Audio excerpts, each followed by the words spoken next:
સુરતના Bardoli town police સ્ટેશનમાં નોંધાયેલા ગંભીર ગુનામાં 6 આરોપીઓ રાજુભાઈ ઉર્ફે ડોન, છેલાભાઈ ભરવાડ, છેલાભાઈ ગગનજી મીર, કિશનભાઈ ભલાભાઈ ભરવાડ, ભગુભાઈ ગબરુભાઈ મીર, અજય ગગનજી મીર તમામ રહેવાસી આરટીઓ પાસે બારડોલીની જમીન અરજી કોર્ટે નામંજૂર કરી છે।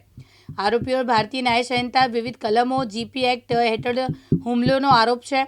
ફરિયાદી પર તીક્ષ્ણ હથિયારો અને લાકડી સળિયા હુમલો થયો, જેના કારણે તેમના નાકમાં ફ્રેક્ચર થયું અને પ્લાસ્ટિક સર્જરી કરવી પડી।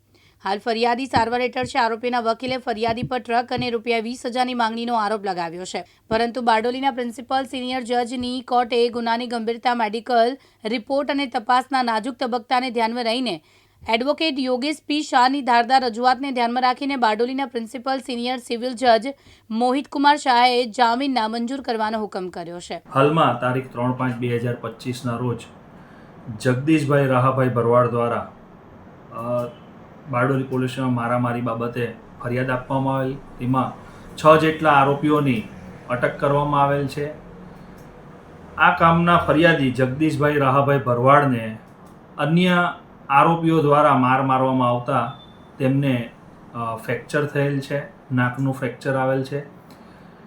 ફ્રેક્ચર એ ઇન્જરી ઘણી ગંભીર ઇન્જરી છે અને તેનું ફ્રેક્ચરના કારણે ઓપરેશન કરવામાં આવેલ। ત્યારબાદ આ કામના આરોપીઓને તપાસ કરનાર અમલદાર બારડોલી પોલીસના સક્ષમ અધિકારીએ અટક કરેલા। અટક કર્યા બાદ સદર આરોપીઓની નામદાર કોર્ટમાં જામીન અરજી કરવામાં આવેલ, જે જામીન અરજીના કામે ફરિયાદી તરફે આરોપી તરફે એમના વકીલશ્રી એમની રજૂઆત કરેલ, તેમજ આ કામના મૂળ ફરિયાદી તરફે સરકારશ્રીના વિદ્વાન વકીલશ્રી દ્વારા આર્ગ્યુમેન્ટ કરવામાં આવેલ, તેમજ વિથ પ્રોસિક્યુશન હું હાજર એમના ફરિયાદી તરફે હું હાજર થયેલો।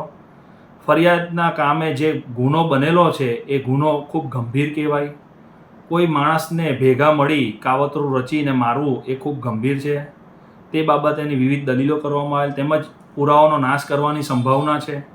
અને હાલ આ જે ગુનાઓ થાય છે ને આવી રીતના જે મારામારી, જો કે નામદાર કોર્ટ આ કામના આરોપીઓને છોડી દે તો સમાજમાં ખોટો મેસેજ પહોંચે એવી પરિસ્થિતિ, તે તમામ પાસાઓને નામદાર કોર્ટે ધ્યાને લઈ નામદાર જજ સાહેબ શ્રી મોહિત કે શાહ સાહેબે આ કામના આરોપીઓની જામીન અરજી રિજેક્ટ કરેલી છે।